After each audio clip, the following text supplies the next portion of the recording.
Hi friends, panakam எப்படி செய்கிறதுன்னு பார்க்கலாம். இது இந்த சம்மருக்கு ரொம்ப உடம்புக்கு நல்ல குளிர்ச்சியை கொடுக்கும். இதுக்கு 2 செம்பு அளவு தண்ணி எடுத்திருக்கேன். 2 செம்பு தண்ணிக்கு கா கப் அளவு வெல்லத்தை பொடி பண்ணி எடுத்து வச்சுருக்கேன். இதை நல்லா கரைச்சிக்கோங்க.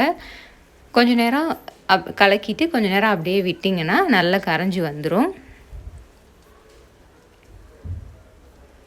இது கொஞ்சம் நேரம் அப்படியே இருக்கட்டும், நல்லா கரைஞ்சிடட்டும். இப்போ கரைஞ்சதுக்கப்புறம் ஒரு ஃபில்டர் வச்சு இதை வடிகட்டிக்கோங்க. இப்போ இதுக்கு ஒரு அரை எலுமிச்சம்பழத்தை இதில் பிழிஞ்சு விட்டுக்கலாம்.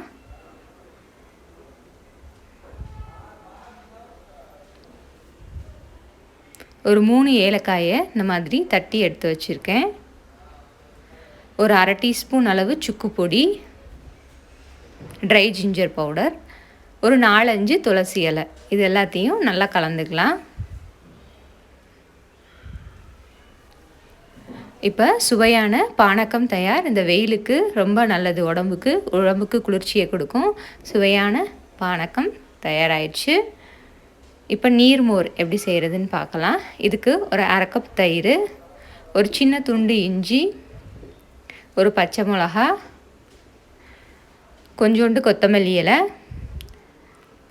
ஒரு டீஸ்பூன் சீரகம், இது எல்லாத்தையும் சேர்த்து தண்ணி தேவையான அளவு உப்பு போட்டு தண்ணி ஊற்றி நல்லா அடித்து எடுத்துக்கோங்க.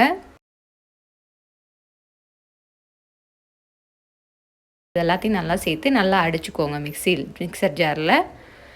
இப்போ சுவையான நீர்மோர் தயார். லைக் பண்ணுங்கள், ஷேர் பண்ணுங்கள், கமெண்ட் பண்ணுங்கள், மறக்காமல் சப்ஸ்கிரைப் பண்ணிடுங்க.